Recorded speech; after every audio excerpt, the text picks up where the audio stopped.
Les sirènes d'alerte retentirent exactement à l'heure de la station Oro 347, leur hurlement strident interrompant le bourdonnement discret de la station de recherche Katerian. La chercheuse principale, Vex High, leva sa tête écailleuse du terminal de données où elle examinait des échantillons de minéraux du monde mort en contrebas. Ses 4 yeux clignèrent successivement tandis que les lumières d'urgence baignaient le laboratoire d'un rouge pulsé. Tout le personnel au poste de secours. Ceci n'est pas un exercice. Je répète. Tout le personnel au poste de secours. Ceci n'est pas un exercice. Je répète. Tout le personnel au poste de secours. La voix appartenait au commandant de station Grolmoth, mais Vexy n'avait jamais entendu une telle peur dans la voix de la vieille catérienne. En 20 cycles de service à bord de la station, elle avait résisté à des tempêtes de météores, à des pannes d'équipement et même à une petite attaque de pirates. C'était différent. Elle avançait rapidement dans les couloirs, ses pattes griffues claquant sur le sol métallique. D'autres chercheurs émergeaient de leur quartier et de leur laboratoire, tous arborant la même expression d'inquiétude confuse.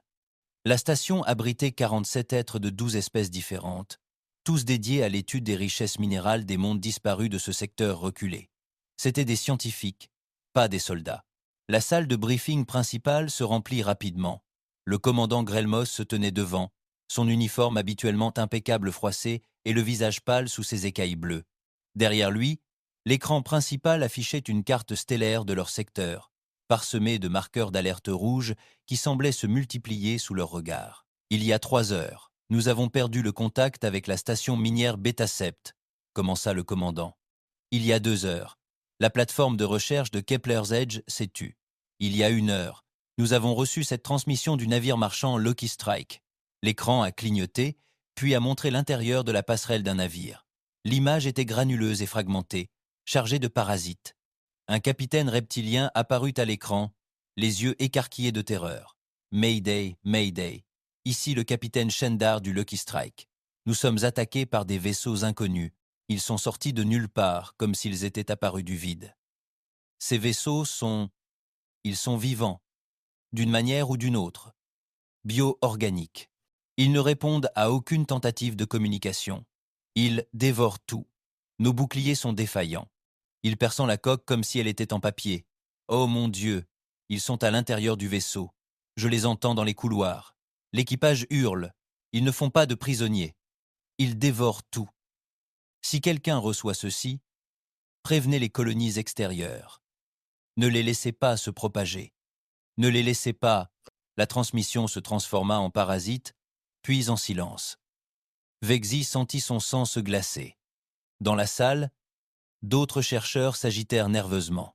Le docteur Talek, l'ingénieur de l'hégémonie, prit la parole le premier. « Chasseur du vide !» murmura-t-il, ces mots à peine audibles. Le silence retomba dans la salle, à l'exception du hurlement continu de l'alarme. Tout le monde connaissait ces histoires.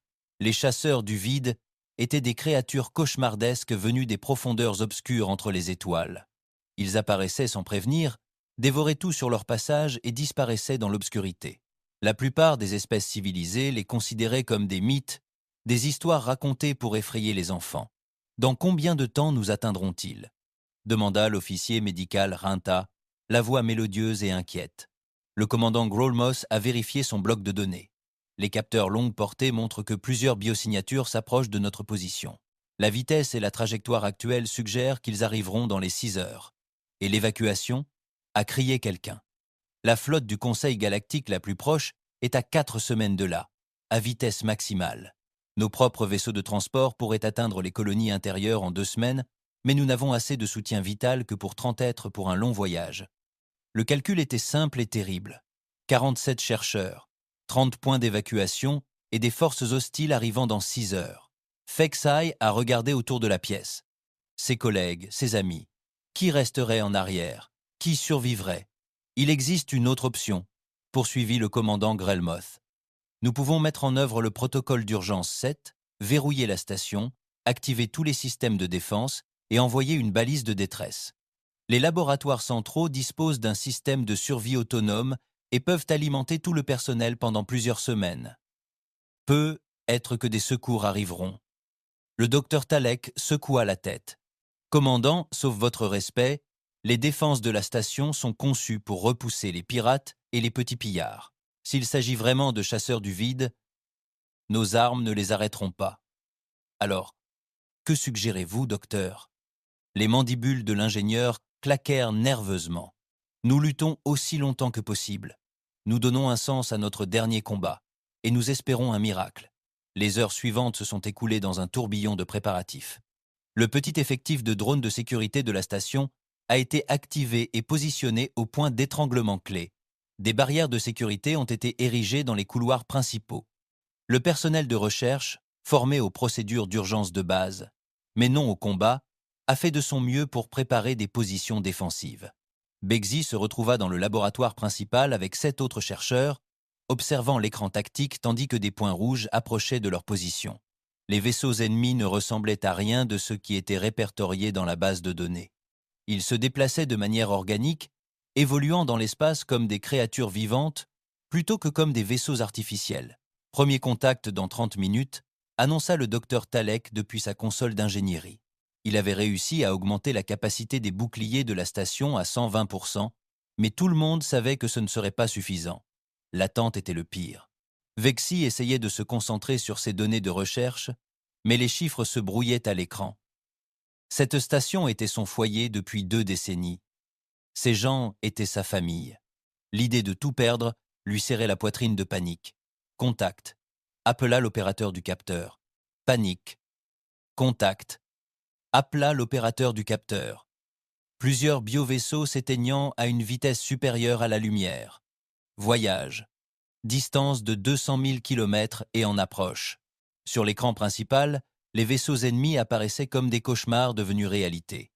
Ils étaient massifs, facilement 3 fois plus grands que la station de recherche, et se déplaçaient avec une grâce organique troublante. Leurs coques semblaient palpiter et bouger, recouvertes de ce qui ressemblait à de la chitine et des os. D'étranges appendices se tordaient le long de leurs flancs, tels des tentacules ou des tubes d'alimentation. Ils nous scrutent, rapporta l'officier des communications. Aucune réponse à nos salutations habituelles. Ils regardent juste. Le vaisseau le plus proche accéléra soudain vers la station à une vitesse vertigineuse. Des sirènes d'alerte retentirent tandis que les systèmes de défense automatisés s'activaient. Les batteries laser de la station ouvrirent le feu, projetant des faisceaux d'énergie brillants vers le vaisseau en approche. Les lasers frappèrent la coque du vaisseau biologique et disparurent, absorbés par la matière organique comme l'eau par le sable. Le vaisseau créature ne ralentit même pas. « Préparez-vous. » L'impact, ordonna le commandant Grelmos, n'eut pas lieu. Au lieu de cela, le vaisseau biologique déploya d'énormes appendices qui entourèrent la coque extérieure de la station comme les bras d'un calmar cosmique. Le métal gémit et se déforma sous la pression, et les alarmes d'urgence retentirent dans tout le complexe. Brèche de coque au niveau 7 à 12, rapporta le docteur Talik, la voix crispée par une panique contenue. Les cloisons de secours se scellent, mais ils parviennent à les percer.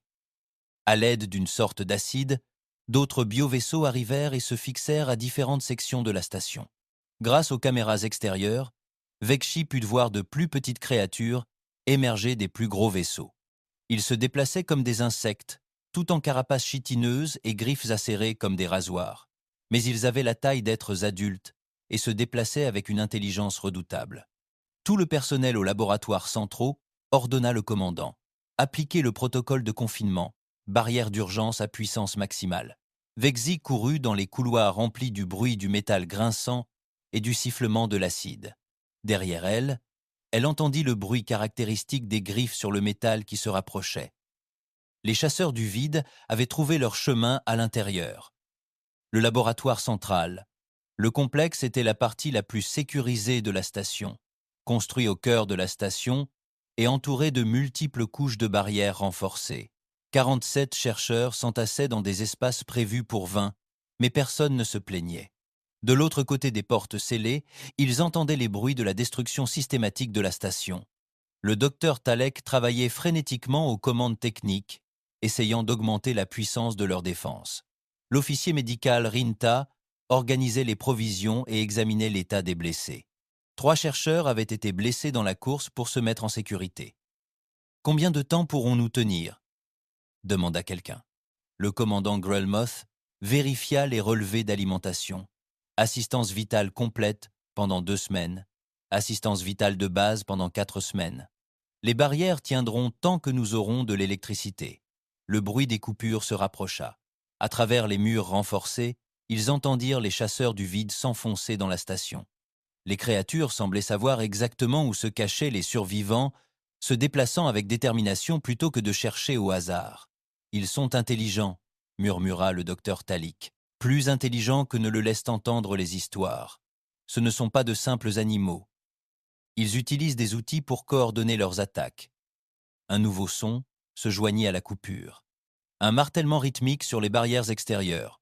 Les chasseurs avaient atteint leur défense et les testaient systématiquement à la recherche de points faibles. Vexi activa le réseau de communication longue portée et commença à émettre sur toutes les fréquences d'urgence. Ici, la station de recherche Caterian Delta 9 qui envoie un signal de détresse. Nous sommes attaqués par des forces hostiles inconnues. 47 personnes sont piégées dans l'installation centrale. Besoin d'une assistance immédiate, veuillez répondre. Elle a envoyé le message à plusieurs reprises, sachant que dans ce secteur reculé, personne n'était assez proche pour aider. Mais c'était mieux que de rester assis en silence, à attendre que la mort transperce leurs murs. Le martèlement se fit plus fort, plus insistant. À travers les caméras de sécurité toujours allumées aux abords, ils pouvaient désormais distinguer clairement les chasseurs du vide. C'étaient des créatures insectoïdes terribles à regarder, avec leurs nombreux membres et leurs mandibules dégoulinantes d'acide digestif. Leurs yeux reflétaient l'éclairage de secours comme des miroirs noirs, dénués d'émotion et de pitié. La résistance des barrières était réduite à 80%, rapporta le docteur Talek. Les chasseurs travaillaient avec une patience méthodique, testant différents points des barrières, apprenant de chaque tentative. Ils ne semblaient pas pressés. Pourquoi le seraient-ils ? Leur proie était piégée, sans aucun refuge. Des heures passèrent dans un silence tendu, seulement interrompu par le travail constant des griffes et de l'acide sur le métal. Les survivants se relayèrent pour surveiller les capteurs, vérifier leurs provisions et tenter de se reposer malgré le bruit constant. Certains tentèrent de dormir, d'autres prièrent les dieux que leur espèce vénérait. Vexey se surprit à penser à ses recherches, à toutes les découvertes qui seraient perdues à leur mort. Les relevés minéraux, les données géologiques, le potentiel de nouveaux sites de colonies, tout cela disparaîtrait avec eux. Elle avait passé sa vie à essayer de comprendre l'univers. Et maintenant, l'univers était sur le point de la reconquérir. La résistance de la barrière était réduite à 60%, annonça le docteur Talek. Sa voix restait ferme, mais Vexi lisait la peur dans ses yeux à facettes. La balise de détresse poursuivait sa diffusion automatique, transmettant leur position et leur situation dans le vaste vide spatial. Chaque message était une bouteille jetée dans un océan infini, espérant contre toute attente que quelqu'un la retrouverait à temps. Mais le temps pressait. Les chasseurs du vide étaient patients, mais aussi efficaces. Ils finiraient par franchir les barrières, et ce faisant, les 47 survivants rejoindraient les innombrables autres êtres qui avaient tout simplement disparu dans l'obscurité entre les étoiles. Vexhai ferma les yeux et écouta le bruit de sa propre mort qui approchait, une brûlure d'acide et un grincement de griffes à la fois. Le bruit de l'acide rongeait le métal, devenu aussi constant qu'une respiration. Vexhai se réveilla en sursaut d'un sommeil agité et constata que l'éclairage de secours avait encore diminué, projetant de longues ombres sur le laboratoire bondé. Son cou lui faisait mal à force de dormir contre une caisse de provisions et sa bouche avait un goût d'air recyclé et de peur. Troisième jour, annonça calmement le docteur Talik depuis sa console d'ingénierie. L'ingénieur de l'hégémonie n'avait pas quitté son poste depuis le début du siège, survivant grâce à des comprimés stimulants et à une détermination sans faille. L'intégrité de la barrière était tombée à 38%. Dans le laboratoire, les autres survivants s'agitèrent à ces paroles. Certains avaient réussi à dormir malgré le bruit incessant de l'extérieur. D'autres fixaient simplement les murs, les yeux creux, ayant parfois perdu espoir pendant les longues heures d'attente. L'officier médical se déplaçait entre les groupes avec son scanner portable, vérifiant l'état de santé de leur petite communauté. 3. Des journées de stress, un sommeil de mauvaise qualité et un air recyclé commençaient à peser lourd. Les chercheurs blessés lors de la brèche initiale étaient stables mais faibles. Tous les autres présentaient des signes d'épuisement et de malnutrition. « Où en sont nos provisions ?» demanda le commandant Growlmoth. Rintao consulta sa tablette. De la nourriture pour 8 jours supplémentaires si nous maintenons un rationnement strict. Le recyclage de l'eau fonctionne normalement. Les fournitures médicales suffisent pour les blessures légères. Mais si quelqu'un souffre d'un traumatisme grave, elle n'eut pas besoin de terminer sa phrase. Le martèlement des barrières avait pris un rythme différent durant la nuit. Au lieu de tests aléatoires, les chasseurs du vide semblaient désormais suivre un schéma précis, concentrant leurs efforts sur 3 points faibles précis. Les créatures apprenaient, adaptant leur stratégie en fonction de ce qu'elles découvraient sur la construction de la station. « Ce ne sont pas que des animaux », murmura le docteur Kill, un jeune xénobiologiste centauri qui avait rejoint la station 6 mois seulement. Leur façon de coordonner leur approche méthodique prouve qu'ils sont aussi intelligents que nous. Peut être plus encore. Vexay hocha la tête d'un air sombre. Elle avait observé les images de sécurité lorsqu'elles étaient encore fonctionnelles, étudiant la façon dont les chasseurs se déplaçaient et communiquaient. Ils utilisaient des signaux chimiques complexes, coordonnant leurs actions avec la précision d'une unité militaire. Mais contrairement à tous les militaires qu'elle connaissait, ils étaient impitoyables, refusant toute négociation ou reddition. Un nouveau son se joignit au cou et au cou. Une vibration profonde et vrombissante semblait provenir de partout à la fois. Les lumières du laboratoire vacillèrent, et plusieurs instruments sensibles s'éteignirent automatiquement. « Qu'est-ce que c'était » demanda quelqu'un. Les mandibules du docteur Talek claquèrent rapidement tandis qu'il vérifiait ses mesures. Il s'attaque aux principaux conduits d'alimentation. Les vibrations, je pense qu'ils essaient de drainer directement notre énergie. Les conséquences étaient terrifiantes. Si les chasseurs parvenaient à s'alimenter des systèmes d'alimentation de la station, leurs barrières défensives céderaient bien plus vite que prévu. Pire encore, ils perdraient tout système de survie dans toute la station, les laissant prisonniers d'un tombeau métallique. « Pouvez-vous rediriger le courant » demanda le commandant Growlmoth. « J'essaie, mais il semble connaître nos systèmes mieux qu'il ne le devrait. Chaque fois que j'établis une nouvelle connexion, il s'adapte et la trouve. » La voix de l'ingénieur exprimait un respect réticent pour leurs attaquants. On dirait qu'ils étudient notre technologie en temps réel. Le bourdonnement s'intensifia, et les lumières s'atténuèrent jusqu'à devenir à peine visibles. L'alimentation de secours fut activée, fournissant juste assez d'éclairage pour voir, mais Vexy savait qu'ils étaient en sursis. Elle retourna à la console de communication et continua de diffuser leur signal de détresse, bien que la perte d'énergie affectât leur portée de transmission. Chaque message atteignait désormais une sphère spatiale plus petite, réduisant leurs chances déjà minces de sauvetage. Ici la station de recherche quatérienne Delta 9, elle parla dans le microphone pour ce qui lui sembla être la 1000e fois. 47 membres du personnel piégés par des forces hostiles. 3e jour de siège, barrière rompue. Si quelqu'un reçoit cette transmission, merci d'envoyer de l'aide. Nous sommes situés dans la bordure extérieure. Secteur 60-17 Alpha. S'il vous plaît, quelqu'un. Sa voix se brisa sur le dernier mot. 3 jours d'émissions incessantes lui avaient rongé la gorge, mais elle ne pouvait s'arrêter. Tant qu'elle continuait à émettre, elle faisait quelque chose. L'alternative était de rester assise dans le noir, à attendre la mort. Une nouvelle alarme se joignit à la symphonie des sons d'alerte qui résonnaient dans le laboratoire. Le docteur Talek vérifia ses instruments et jura dans sa langue maternelle. « Le traitement de l'atmosphère est en panne », annonça-t-il. « Les chasseurs ont trouvé nos systèmes de recyclage de l'air. Nous perdons de l'oxygène à un rythme de 2% par heure. » Le commandant Grolmos fit un rapide calcul mental. Combien de temps? Au rythme actuel?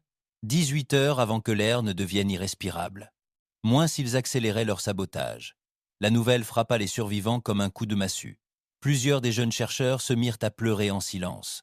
D'autres fermèrent simplement les yeux et se mirent à prier. Ils savaient que les barrières finiraient par céder, mais ils avaient espéré plus de temps, peu, être assez pour un sauvetage qui n'arrivait jamais. « Il doit bien y avoir quelque chose à faire », dit désespérément le docteur Callis. « Un moyen de riposter. » Le docteur Talek secoua la tête. « Nous sommes des chercheurs, pas des soldats. Notre équipement est conçu pour étudier les roches mortes, pas pour combattre des cauchemars. Les blazes, même si nous parvenions à nous échapper de ce laboratoire, des centaines de créatures nous empêchent de fuir. Ce n'est peu, être pas le but, dit doucement Vexay.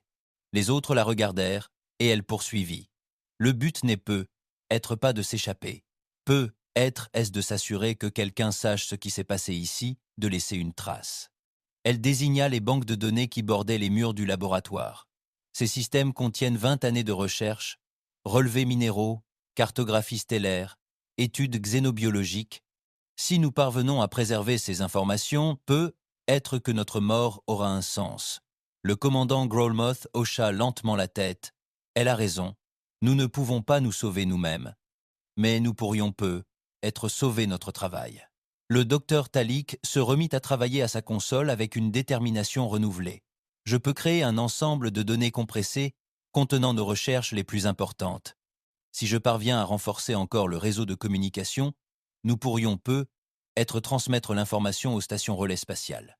Ce n'était pas un héritage considérable, mais c'était important. Les survivants ont collaboré pour compiler le travail de toute une vie en un seul paquet de transmission, des données médicales susceptibles de contribuer au traitement de maladies rares, des études géologiques susceptibles de guider la colonisation future, des efforts, des observations astronomiques qui contribuèrent à la compréhension de la formation stellaire dans la galaxie. Tandis qu'ils travaillaient, les sons extérieurs devenaient plus pressants. Les chasseurs du vide semblèrent sentir que leur proie tentait quelque chose de nouveau et leurs attaques s'intensifièrent. La vibration bourdonnante s'intensifia jusqu'à ce que le sol du laboratoire lui-même se mette à trembler. L'intégrité de la barrière était tombée à 15%, rapporta le docteur Talek. Sa voix restait ferme, mais la sueur perlait sur son exosquelette malgré la température fraîche. L'agent médical Rinta distribua les derniers comprimés stimulants, essayant de maintenir tout le monde en alerte pour les dernières heures.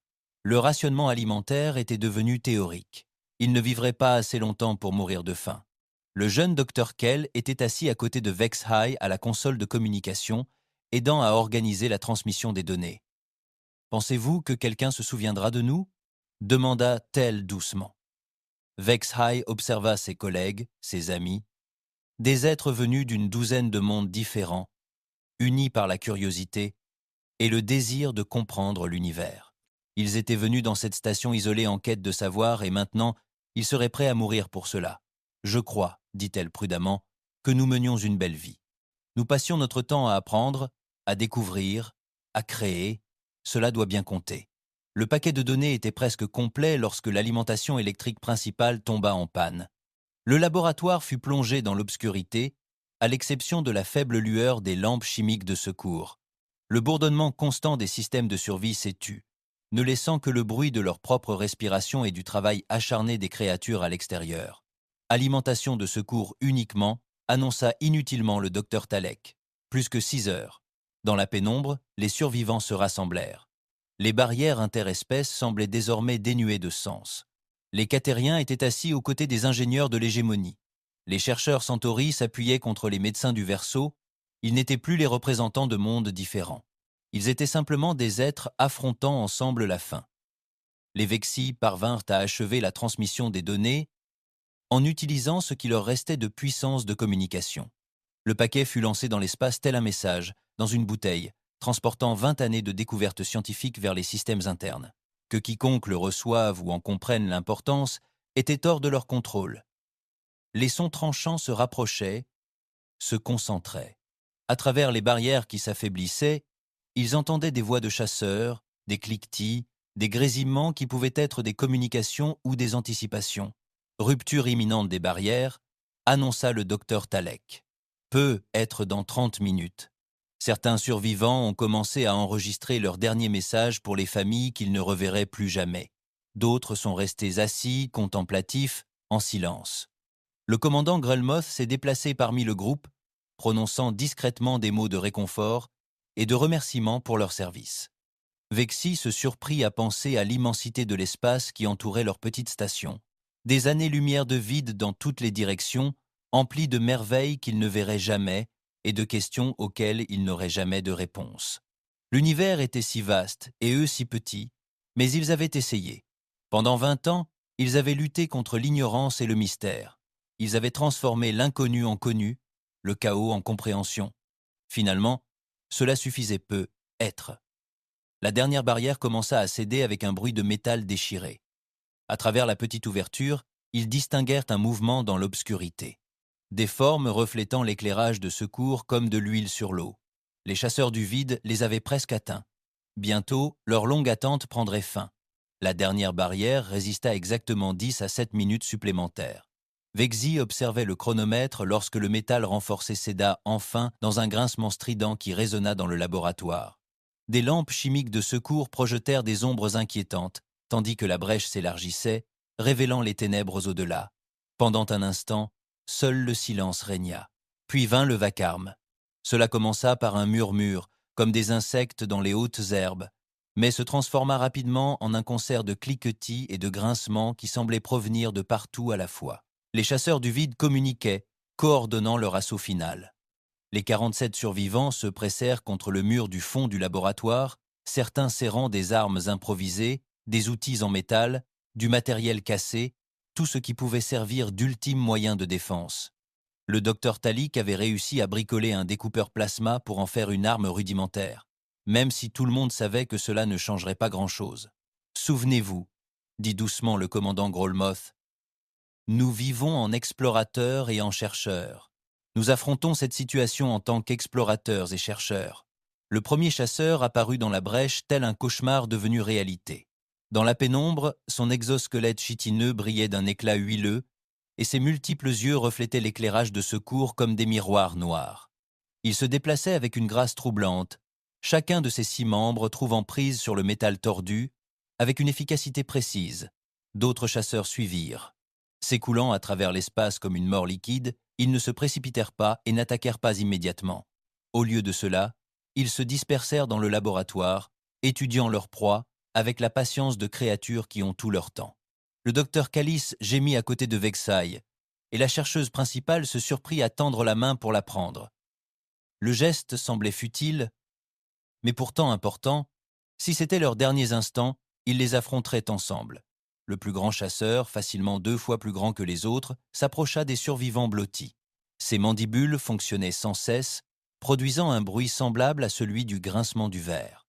Les mots sortaient comme des clics et des sifflements modulés électroniquement qui se transformaient en un langage reconnaissable. Station. Recherche. Kétérien. Il prononça lentement, comme s'il goûtait chaque mot. 47. Forme de vie. Détecté.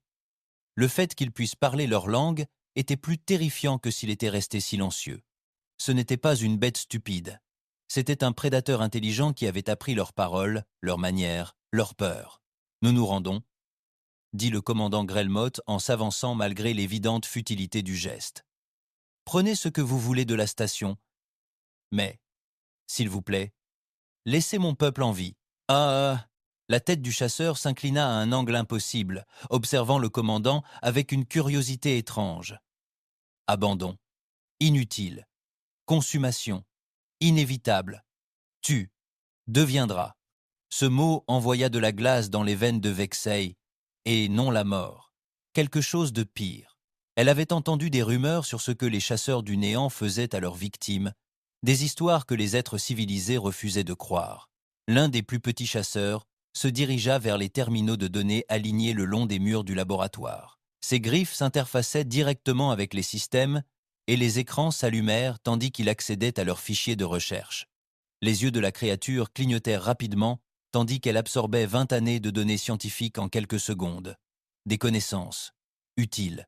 Le grand chasseur observa. « Vous avez beaucoup appris sur les mondes morts. » Le docteur Talek s'avança, ses mandibules claquant de colère. Ces recherches visaient à aider notre peuple à trouver de nouveaux foyers, de nouvelles ressources. Nous sommes des scientifiques, pas des soldats. Nous ne représentons aucune menace pour vous. Le rire du chasseur était comme du verre brisé. Menace, hors sujet. Vous existez. Par conséquent, vous serez consumé. Votre deviendra notre savoir. Vos formes serviront nos desseins. La créature du terminal de données s'immobilisa soudain. Sa tête se releva brusquement et émit une série rapide de clics et de sifflements. Les autres chasseurs réagirent immédiatement, passant de prédateurs détendus à guerriers alertes. « Qu'est-ce qui se passe » demanda le grand chasseur. Une communication plus rapide suivit, trop rapide pour que les traducteurs universels puissent la traiter, mais l'effet sur les chasseurs fut évident. Ils étaient agités, peu, être même inquiets. Le grand chasseur se dirigea vers le terminal de données et s'y connecta directement. Au bout d'un moment, il se tourna vers les survivants, avec une pointe de surprise, comme en témoignent ses caractéristiques étranges. Longue portée, capteur, détection d'approche de vaisseau, annonça-t-il. Inconnu. Configuration, inconnu. Espèce. Vexae sentit son cœur s'emballer. Était-ce possible? Quelqu'un avait-il réellement reçu leur signal de détresse? Le commandant Grelmoth tenta de dissimuler son espoir. La flotte du Conseil galactique? Ils ont dû détourner des vaisseaux pour nous aider. Mais le chasseur secouait sa tête massive. Négatif. Ces vaisseaux, hors de la base de données énergétiques. Signatures inconnues. Technologie inconnue. Les créatures commencèrent à se déplacer avec une urgence soudaine, se déployant vers des positions défensives autour du laboratoire. Plusieurs disparurent par la brèche, sans doute pour se coordonner avec leurs congénères de la station. Les vaisseaux en approche arriveront dans 17 minutes, annonça le grand chasseur. La résistance sera éliminée. La dévoration se poursuivra. Mais pour la première fois depuis le début du siège, les chasseurs du vide semblaient incertains. Ils échangeaient des rafales rapides, et leurs mouvements exprimaient une tension jamais ressentie auparavant. Le docteur Talik parvint à accéder à un terminal de détection fonctionnelle avant qu'un des chasseurs ne puisse l'arrêter. Ses yeux à facettes s'écarquillèrent en lisant l'écran. « Par les 12 lunes, murmura-t-il. Ces vaisseaux sont énormes. Les relevés d'énergie sont hors normes. Je n'ai jamais rien vu de tel. » Le grand chasseur s'approcha pour examiner les données du capteur. Pendant un long moment, il observa les vaisseaux qui approchaient avec une confusion apparente. Des vaisseaux apparaissent de près. Du vide. De l'espace, dit-il lentement. Non. Plus rapide que la lumière. Signature. Détectée. Technologie. Inconnue. Vexae se retrouva à fixer l'écran tactique par-dessus l'épaule du chasseur. La flotte qui approchait ne ressemblait en effet à rien. Dans les bases de données galactiques, les vaisseaux étaient énormes, éclipsant même les bio-vaisseaux du chasseur, et leurs signatures énergétiques suggéraient des armes et des systèmes de propulsion basés sur des principes totalement inconnus. « Qui sont-ils » chuchota le docteur Kailas. Personne n'avait de réponse. Dans une galaxie où chaque espèce spatiale était cataloguée et surveillée par le Conseil galactique, l'apparition de vaisseaux inconnus était impossible. Pourtant, les capteurs ne mentaient pas. Le grand chasseur commença à donner des ordres rapides à ses subordonnés. Plusieurs créatures revinrent par la brèche, sans doute pour préparer les bio-vaisseaux au combat. D'autres prirent des positions défensives autour du laboratoire, leurs bras armés déployés et chargeant avec une énergie crépitante. Les nouveaux arrivants seront dévorés, annonça le chasseur avec une confiance forcée. La station sera défendue. Le ravitaillement continuera, mais Vexi percevait l'incertitude dans sa voix modulée électroniquement. Pour la première fois depuis 3 jours, les chasseurs du vide semblaient moins confiants dans leur supériorité. Les minutes s'écoulèrent avec une lenteur atroce. À travers la coque de la station, ils percevaient des vibrations tandis que les chasseurs préparaient leur défense. Les bio-vaisseaux se repositionnèrent autour de la station de recherche, leurs armes organiques se chargeant d'énergie bioluminescente. 10 minutes avant le contact, rapporta le docteur Talek depuis la console des capteurs. La flotte inconnue ralentissait, quittant l'impossible système plus rapide que la lumière qu'ils utilisaient. À mesure qu'ils approchaient, les capteurs commencèrent à percevoir davantage de détails. Les vaisseaux étaient clairement artificiels et non bio-organiques comme ceux des chasseurs. Leurs coques semblaient être une sorte de métal blindé, marqué et piqué, comme si elles avaient subi un combat intense. 5 minutes plus tard, le docteur Talik annonça que le grand chasseur se déplaçait au centre du laboratoire. Sa silhouette massive était tendue par l'impatience qui l'entourait. Les plus petits chasseurs maintenaient leur position défensive, mais leur chuchotement avait pris une tournure nerveuse. 2 minutes plus tard, à travers l'extérieur, ils pouvaient apercevoir la flotte inconnue. Ils prirent position autour de la station de recherche. Les vaisseaux se déplaçaient avec une précision militaire, leur formation suggérant des tactiques navales plutôt que l'approche organique et fluide privilégiée par les chasseurs. 1 minute. Le plus grand des vaisseaux inconnus se rapprocha de la station, et soudain le système de communication s'activa. Une nouvelle voix emplit le laboratoire. Non pas le cliquetis électronique des chasseurs, mais une voix chaleureuse et organique, s'exprimant dans un langage galactique standard parfaitement clair. Station de recherche kétérienne Delta 9, ici l'amiral Sarachen de l'expéditionnaire terrien. Force, nous avons reçu votre signal de détresse, et sommes là pour vous porter assistance. Veuillez répondre si vous le pouvez. Terrien ?» Vexey fouilla dans sa mémoire, mais le terme ne lui disait rien. Aucune espèce nommée terrien n'apparaissait dans les bases de données galactiques qu'elle connaissait. Les mandibules du grand chasseur s'agitaient furieusement. Terrien, inconnu, espèce, nom, dents, la, mémoire, collective. Le commandant Grillmoss luttait contre le chasseur qui le retenait pour essayer d'atteindre la console de communication. « Nous sommes là !» cria-t-il. 47 survivants dans le laboratoire central. La station a été envahie par des chasseurs du vide. La voix a immédiatement réagi et quelque chose dans son ton a fait frissonner Vexy. C'était calme et professionnel, mais sous-jacent, il y avait quelque chose de dur et de dangereux. Bien reçu, survivant. Vous êtes détecté par nos capteurs. 47 signes de vie confirmés. Dans la section centrale, nous détectons également environ 300 bioformes hostiles dans toute la station. Préparez-vous pour des opérations de combat immédiates. Le grand chasseur émit un bruit semblable à du métal grinçant. Impossible. Aucune espèce ne possède la technologie nécessaire pour défier les saints. Mais alors même qu'il parlait, les capteurs externes indiquaient les arsenaux d'armes déployés du vaisseau inconnu, rayonnant d'une énergie contenue. Quels que soient ces terriens, ils étaient prêts à la guerre. Tout survivant, ici l'amiral Shen. Dans environ 60 secondes, nous lancerons les opérations de combat pour reprendre votre station. Restez en position sécurisée et attendez l'extraction. Aux forces hostiles qui tiennent actuellement la station. La voix s'interrompit, puis, lorsqu'elle reprit, son calme professionnel laissa place à une voix froide et implacable. Ceci est votre seul avertissement. Libérez les prisonniers et retirez-vous immédiatement. Avertissement. Libérez les prisonniers et retirez-vous immédiatement, ou vous en subirez les conséquences. Vous avez 30 secondes pour obéir. Le rire du grand chasseur résonna dans le laboratoire comme du verre brisé. Insensé. Alien. Vous apprendrez le pouvoir de l'essaim. Mais Vexy remarqua que ses griffes tremblaient, le compte à rebours atteignit 0, et l'enfer allait se déchaîner. La première salve arriva sans prévenir. La station de recherche trembla sous les immenses rayons d'énergie qui déchiraient les biovaisseaux des chasseurs du néant qui l'entouraient. Grâce aux capteurs externes, Vexy observa avec stupeur des vaisseaux qui semblaient invincibles se désintégrer sous l'assaut. Les armes terriennes ne détruisirent pas seulement les vaisseaux chasseurs, elles les démolirent, réduisant la matière bio-organique en atomes dans des éclairs lumineux éclatants. Le grand chasseur du laboratoire émit un son métallique strident lorsque sa connexion psychique avec la flotte fut rompue. Ses subordonnés s'agitèrent de panique, leur formation défensive commençant à s'effondrer. Impossible. La créature siffla dans son traducteur électronique. Non. Arme. Peu. Pénétrer. Adaptative. Bio-armure. Mais la preuve était irréfutable.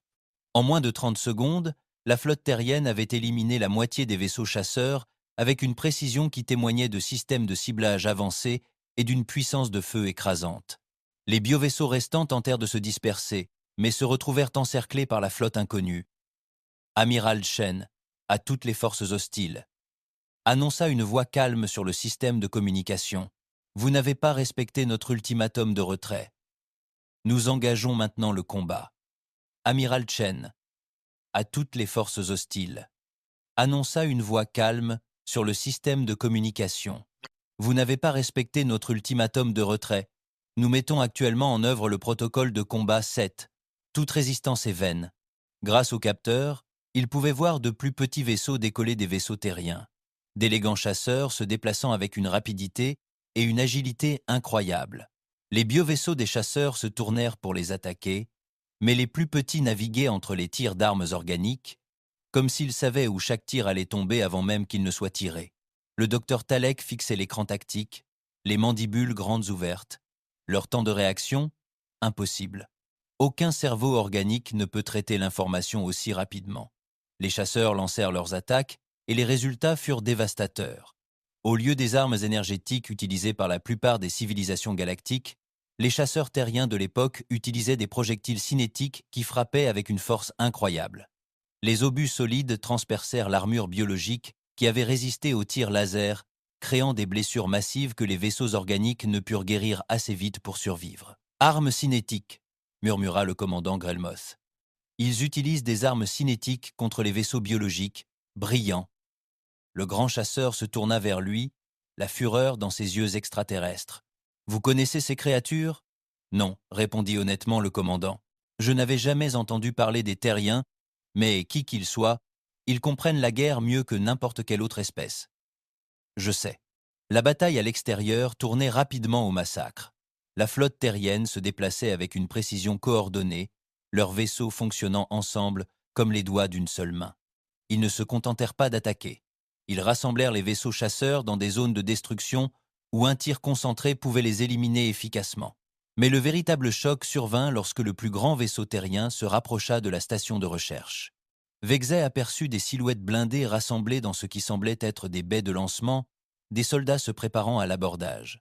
« Ils montent à bord », annonça-t-elle. Le grand chasseur émit des clics et des sifflements rapides, appelant ses forces dispersées à défendre la station.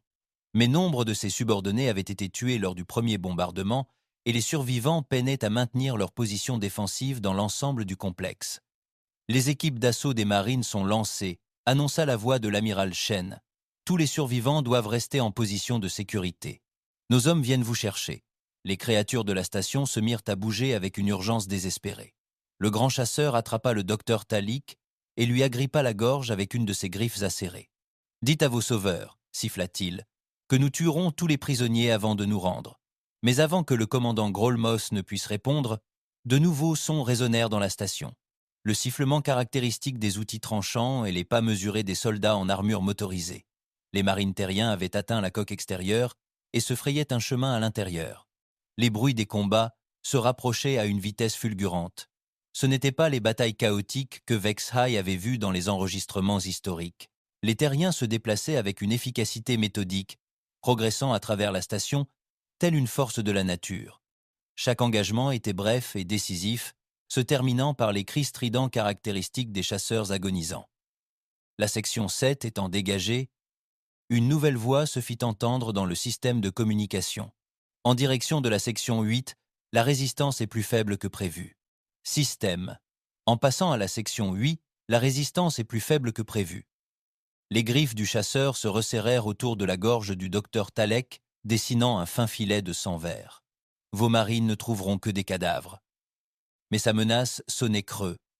Les bruits de la bataille se rapprochaient malgré les défenses des chasseurs, et la confiance de la créature était clairement ébranlée. Une puissante explosion secoua le laboratoire tandis qu'une détonation se produisait dans le couloir. Les lumières d'urgence clignotèrent et une pluie de poussière s'abattit du plafond.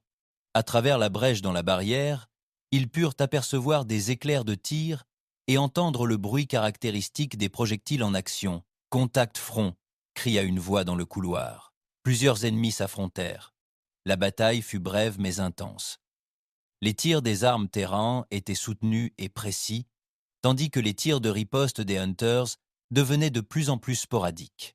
En quelques minutes, les tirs des IC cessèrent, remplacés par le bruit de pas lourds approchant du laboratoire. Ici, le sergent Morrison, premier assaut des marines, une voix appela à travers la brèche. « Des survivants ? 47 scientifiques !» cria le commandant Grelmoth. « Mais attention, ils ont des otages. » Le grand chasseur attira le docteur Talek plus près. Ses griffes prêtes à frapper. Un pas de plus et tout le monde périt. Une silhouette de Yam apparut dans la brèche et Vexhai allaita à la première vue d'un être humain.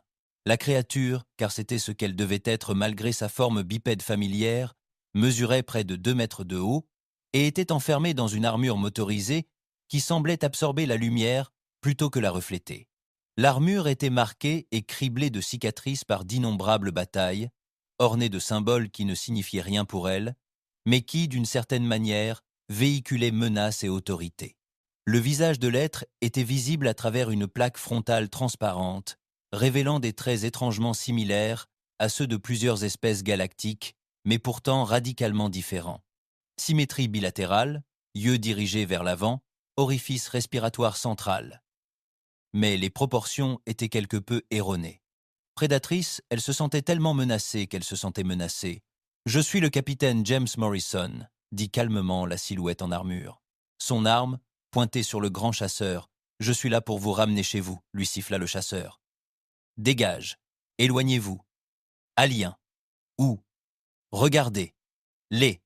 Mourir. » L'expression du capitaine Morrison resta inchangée. « Je ne crois pas. » Ce qui se passa ensuite fut si rapide que Vexy faillit le manquer. L'arme de l'humain tira non pas sur le grand chasseur, mais sur un équipement suspendu au plafond. Le tir était parfaitement placé, en voyant la lourde machine s'écraser sur le dos de la créature, la forçant à libérer le docteur Talek. Avant que le chasseur ne puisse se reprendre, Morrison était déjà en mouvement. Il traversa le laboratoire en 3 enjambées rapides, sa silhouette blindée démontrant une vitesse et une agilité impossibles pour quelqu'un de sa taille. Son arme tira à nouveau, frappant cette fois le centre du chasseur d'un projectile qui transperça complètement son armure chitineuse. La créature s'effondra avec un bruit de verre brisé, ses fluides vitaux se répandant sur le sol du laboratoire. Les autres chasseurs tentèrent de riposter, mais d'autres silhouettes blindées apparurent dans la brèche. Les marines terriens se déplaçaient avec une précision coordonnée, leurs tirs éliminant les menaces restantes en quelques secondes. « Zone sécurisée », annonça Morrison dans son communicateur. 47 survivants confirmés vivants et mobiles, début de l'extraction, procédure. D'autres marines entrèrent dans le laboratoire et Vexay eut son premier aperçu concret de la technologie militaire humaine. Leurs armes étaient clairement à projectiles, mais bien plus sophistiquées que tout ce que contenaient les bases de données galactiques. Leurs armures intégraient des systèmes qui amélioraient leur capacité naturelle à des niveaux surhumains. Mais c'était leur visage qui la troublait véritablement. Ces êtres semblaient nés pour la guerre. Leurs yeux exprimaient une froideur éloquente. D'innombrables batailles et leurs mouvements suggéraient des prédateurs à peine tenus en échec par la discipline militaire. « Madame », dit le capitaine Morrison en s'approchant du commandant Growlmoth, « nous devons agir vite. Nos capteurs indiquent que d'autres biovaisseaux chasseurs approchent. Cette position. Nous devons agir vite. Nos capteurs indiquent que d'autres biovaisseaux chasseurs approchent. Cette position. Il nous reste peu. Être 10 minutes avant que cet endroit ne devienne vraiment inconfortable. L'évacuation s'est déroulée avec une efficacité militaire. Les marines formèrent des formations protectrices autour des scientifiques, les guidant à travers des couloirs jonchés de cadavres de chasseurs. Vexay essaya de ne pas regarder les corps de trop près, mais elle ne put s'empêcher de remarquer que la plupart avaient été tués d'un seul coup de feu précis. « Comment avez-vous su où nous trouver ?» demanda le docteur Kiles à l'un des marines tandis qu'ils avançaient. Le visage du soldat se tourna vers elle, révélant un visage qui semblait sculpté dans la pierre. « Des capteurs longue portée ont détecté votre balise de détresse il y a 3 jours. Nous roulons à vitesse maximale depuis. 3 jours, mais vous êtes dans un secteur inexploré. Comment êtes-vous arrivés ici si vite ?» L'expression des marines resta inchangée. « Madame, les humains n'abandonnent personne. Jamais. » Ils atteignirent la baie d'amarrage où les attendaient les navettes d'assaut terriennes. Les vaisseaux étaient élégants et mortels, clairement conçus pour des opérations de combat plutôt que pour le transport civil. Alors que les survivants étaient chargés à bord, Vexay aperçut le pilote à travers la verrière du cockpit. Un autre humain, plus jeune que le capitaine Morrison, mais avec la même vigilance prédatrice dans le regard. Il lui adressa un signe de la main désinvolte à son passage, comme si sauver des gens des griffes de créatures cauchemardesques était une tâche routinière. « Attachez bien vos ceintures », annonça Morrison, tandis que les navettes s'apprêtaient à décoller. « Nous allons avancer rapidement, et notre trajectoire de vol pourrait devenir intéressante. » À travers les hublots de la navette, Vexy pouvait voir la station de recherche s'effondrer sous leurs pieds. L'installation qui avait été sa demeure pendant 20 ans était désormais un tombeau, ses couloirs remplis des corps de créatures qui semblaient invincibles quelques heures auparavant. Mais les terriens avaient donné l'impression que c'était facile. Alors qu'ils approchaient du vaisseau amiral de la flotte humaine, Vexay se surprit à contempler l'imposant vaisseau avec émerveillement. C'était un vaisseau construit pour la guerre, sa coque recouverte de systèmes d'armes et de blindage, de plaques, de symboles et de marquages, peut être des honneurs de bataille ou des désignations d'unité. « Bienvenue à bord du TES Indomitable », dit le capitaine Morrison en accostant. « L'amiral Shen vous attend pour vous débriefing. » Les 47 survivants furent escortés à travers des couloirs bourdonnant d'une énergie à peine contenue. Les membres de l'équipage se déplaçaient, les dépassaient avec une efficacité déterminée, leur visage affichant la même compétence qu'elle avait observée chez les marines. Ces gens, réalisa TL, étaient des soldats professionnels. Tous. Ce n'était pas un vaisseau de sauvetage qui se trouvait par hasard dans la zone. Ce n'était pas un vaisseau de sauvetage qui se trouvait par hasard dans la zone. C'était un vaisseau militaire, membre d'une flotte dont l'unique but était de faire la guerre. Et, d'une manière ou d'une autre, ils avaient traversé la galaxie pour sauver un groupe d'inconnus qu'ils n'avaient jamais rencontrés. La question qui la hantait, tandis qu'ils marchaient vers leur rencontre avec l'amiral, était simple mais terrifiante. Si les humains étaient prêts à faire cela pour des inconnus, que feraient-ils à des ennemis qui menaçaient ceux qui leur étaient chers? L'amiral Sarah Chen n'était pas celle que Vexai avait imaginée. Après avoir vu les marines en armure et leur brutalité efficace, elle s'attendait à un autre guerrier. Au lieu de cela, elle se retrouva face à une femme qui aurait pu être professeure d'université, vêtue d'un simple uniforme bleu aux ornements minimalistes. Ses cheveux noirs étaient tirés en arrière de façon pratique, et son regard exprimait l'intelligence plutôt que le regard froid et prédateur des soldats. Mais il y avait autre chose dans ce regard, une âme d'acier. Cela suggérait que cette femme silencieuse était bien plus dangereuse que n'importe lequel des marines qui les avaient secourus. « Asseyez-vous », dit l'amiral Chen en désignant des chaises disposées autour d'une table de conférence dans ce qui semblait être la salle de briefing principale du navire. « Vous avez traversé une terrible épreuve. Pouvons-nous vous apporter quelque chose? De la nourriture? Des soins médicaux? » Les 47 survivants s'installèrent dans les sièges proposés, épuisés et reconnaissants. Après 3 jours de peur constante, le simple fait de s'asseoir en sécurité tenait du miracle. Le docteur Talek, portant encore les bandages là où les griffes du chasseur l'avaient blessé, prit la parole le premier. « Amiral Chen, nous ne pouvons exprimer notre gratitude pour ce que vous avez fait, mais je dois vous demander, qui êtes-vous? De quelle espèce sont les terriens? Vous ne figurez dans aucune de nos bases de données. » L'amiral sourit, et son expression exprimait une véritable chaleur. « C'est parce que nous sommes nouveaux dans cette partie de la galaxie. L'humanité n'a atteint la vitesse de la lumière qu'il y a une 50aine d'années. Nous avons exploré au-delà de notre système d'origine, entrant en contact avec d'autres civilisations lorsque nous les rencontrons. » Le commandant Grolmos se pencha en avant. « Mais comment avez-vous reçu notre signal de détresse? Nous sommes dans un secteur inexploré, à des semaines de toute route commerciale connue. Nous avons des stations de surveillance dans toute la région, expliqua Chen. Notre protocole d'exploration prévoit notamment l'établissement de relais de communication pour surveiller précisément ce genre de situation. Lorsque votre signal a atteint la station relais Echo 7, il a été immédiatement transmis à nos unités de flotte les plus proches. Vexai l'a trouvé. Voix, vous entretenez des flottes militaires dans des espaces inexplorés? Pourquoi? Entretenez des flottes militaires dans des espaces inexplorés? Pourquoi? Pour la première fois, l'expression de l'amiral Chen devint sérieuse. Parce que la galaxie est un endroit dangereux, Dr Vexei. Nous l'avons appris à maintes reprises depuis que nous avons commencé à explorer. Il existe des menaces que la plupart des espèces civilisées préfèrent ignorer. Elle activa un écran holographique affichant une carte tridimensionnelle du secteur local. Les marqueurs rouges indiquaient l'activité connue des chasseurs du néant, tandis que les marqueurs bleus indiquaient les positions des flottes humaines. Nous traquons les chasseurs du néant depuis 20 ans, poursuivit Chen. Ce ne sont pas de simples pillards ou pirates, c'est bien pire. Une force coordonnée qui semble vouée à dévorer toute forme de vie qu'elle rencontre. Le docteur Killy fixait l'écran, les yeux écarquillés. Mais le Conseil galactique les considère comme des mythes, des histoires effrayantes racontées pour effrayer les enfants.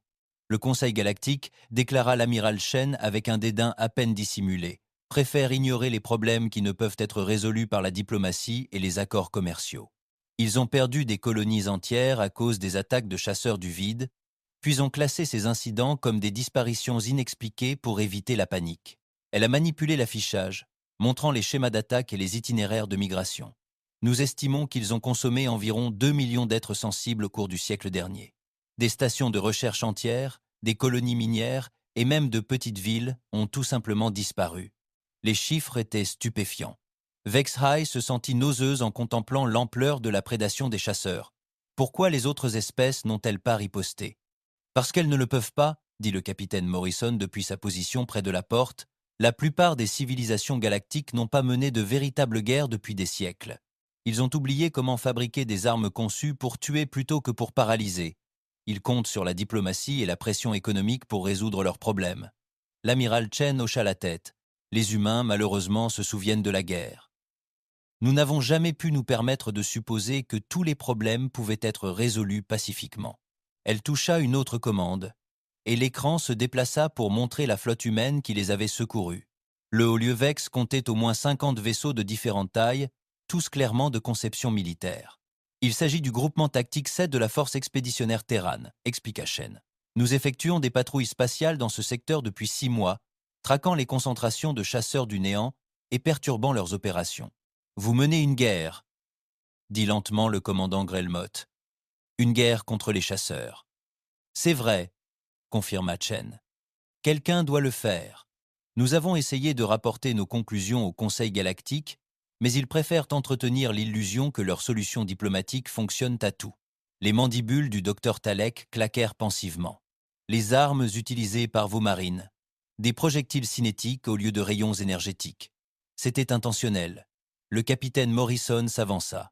Les biovaisseaux Hunter peuvent s'adapter aux armes énergétiques en quelques minutes après le premier contact.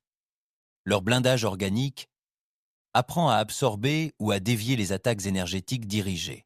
Mais ils ne peuvent s'adapter à la physique. Un morceau de métal se déplaçant à 3000 mètres par seconde peut percer toute armure qu'ils peuvent développer.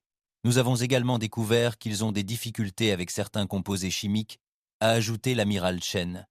Les armes humaines sont spécialement conçues pour exploiter les faiblesses des chasseurs du néant. Les implications étaient stupéfiantes. Alors que le reste de la galaxie ignorait la véritable menace, l'humanité se préparait en silence à mener une guerre contre des créatures que la plupart des espèces considéraient comme fictives. « Combien de vaisseaux possédez-vous » demanda Vexey. La force expéditionnaire se compose d'environ 800 navires répartis en 12 groupes de combat, répondit Chen. Chaque groupe est conçu pour des opérations indépendantes, dans l'espace lointain, avec la capacité d'affronter des essaim de chasseurs jusqu'à 10 fois plus grands que nous, s'exprima pour la première fois le médecin-chef Rinta. « Amiral, pourquoi nous dites-vous cela ? Cette information semble confidentielle. » Chan retrouva son sourire. « Parce que vous allez nous aider à faire passer le message. Le Conseil galactique doit comprendre à quoi il est réellement confronté. Votre station de recherche n'était qu'une cible parmi des centaines. Si les espèces civilisées ne prennent pas cette menace au sérieux, des systèmes stellaires entiers vont disparaître. » Elle se leva et se dirigea vers un hublot qui montrait l'espace autour de la station de recherche. Au loin, les débris tordus de biovaisseaux chasseurs dérivaient tels des débris cosmiques. « Nous avons éliminé environ 300 organismes chasseurs aujourd'hui, » dit-elle doucement. « C'est à peine une diminution de leur nombre total. Les estimations des services de renseignement suggèrent qu'il y en a des millions disséminés dans toute la galaxie, organisés en essaim capables de submerger toute défense conventionnelle. De quoi avez-vous besoin ? Demanda le commandant Furson Grelmoth. Un témoignage, Shen répondit. Des comptes rendus détaillés de ce qui s'est passé à votre station, une analyse scientifique de la biologie et de la technologie des chasseurs, provenant d'êtres que le Conseil respectera. Des preuves qui ne peuvent être ni ignorées ni classées. Elle se retourna pour leur faire face. Vous faites partie des rares personnes à avoir survécu au contact direct avec les chasseurs du néant. Vos voix ont un poids que les nôtres n'ont pas. Le Conseil ignorera peu être les avertissements d'humains inconnus, mais il écoutera les chercheurs respectés d'espèces établies. Le docteur Kailas leva timidement la main. Et s'il ne nous croyait toujours pas ? L'amiral Shen se durcit. L'humanité continuera alors seule à mener cette guerre, tandis que le reste de la galaxie dormira paisiblement dans l'ignorance. Nous n'abandonnerons pas d'innocents à ces créatures, que leur gouvernement reconnaisse ou non la menace. Le poids de ces paroles recouvrit les survivants comme une couverture. Ils avaient été secourus, mais ils étaient aussi recrutés. Leur calvaire n'était pas terminé. C'était le début d'une épreuve bien plus grande. « Il y a autre chose que vous devez savoir, » dit le capitaine Morrison. « L'essaim de chasseurs qui a attaqué votre station était relativement petit. Les renseignements suggèrent qu'il s'agissait d'éclaireurs pour une force bien plus importante qui traversait ce secteur.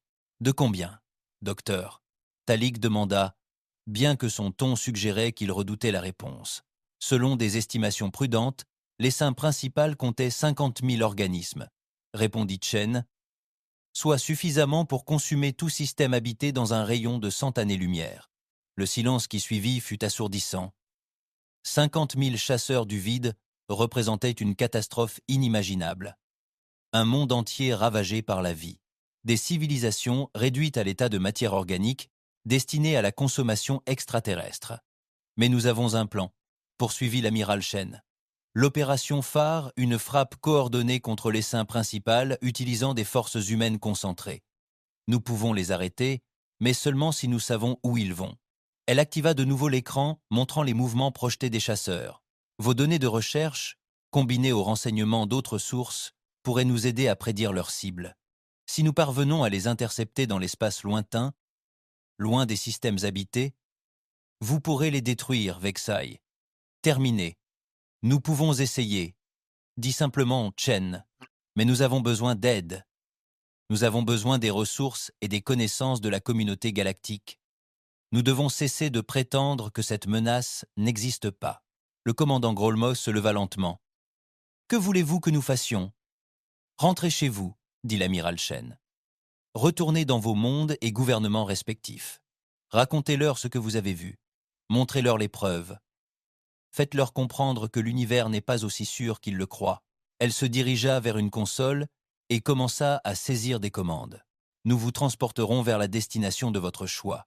Nos vaisseaux sont rapides. Vous atteindrez les systèmes intérieurs des semaines avant la date prévue. Et ensuite, demanda le médecin-chef Renta. Alors, vous nous aiderez à sauver la galaxie, répondit l'amiral Chen. Un esprit à la fois. Un gouvernement à la fois. Une espèce à la fois. Nous les convaincrons de rejoindre le combat avant qu'il ne soit trop tard. Alors que les survivants s'apprêtaient à quitter la salle de briefing, Vexai repensa à la transmission de données qu'elle avait envoyées durant leurs dernières heures sur la station. 20 ans de recherche, condensés en un seul paquet et envoyés dans l'espace. Elle réalisait alors que leur véritable découverte n'avait rien à voir avec des relevés minéraux ou des données géologiques. Ils avaient appris l'existence de l'humanité, une espèce assez forte pour combattre les monstres qui terrifiaient le reste de la galaxie, et assez généreuse pour tout risquer pour des inconnus. La question était de savoir si les mondes civilisés seraient assez sages pour accepter l'aide dont ils avaient désespérément besoin. Devant le hublot, les étoiles tournoyaient selon leurs motifs anciens, belles et sereines, mais Vexai savait désormais que l'obscurité évoluait entre ces étoiles, affamées, patientes et infiniment dangereuses. Quelque part, 50 000 cauchemars s'annonçaient. Mais pour la première fois depuis l'arrivée des chasseurs à sa station, elle osait espérer. Car l'humanité n'était pas venue dans la galaxie en conquérant, en traître ou en diplomate. Elle était venue en gardienne, et elle venait de prouver que lorsque les ténèbres s'abattaient, lorsque l'espoir semblait perdu, lorsque la mort elle-même s'adressait à elle, les humains surgiraient de l'obscurité et diraient non. La galaxie allait bientôt comprendre ce que cela signifiait.